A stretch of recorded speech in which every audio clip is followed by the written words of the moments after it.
Ассалаумағалейкум, құрметті қазақ ет арнасының көрермендері және жаңадан қосылып отқан подписчиктер.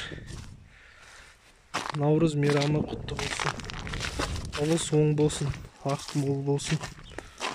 Еліміз аман, жұртымыз тыныш болсын. Қазақстанымыз аман болсын. Рамазан айы қабыл болсын баршамызға.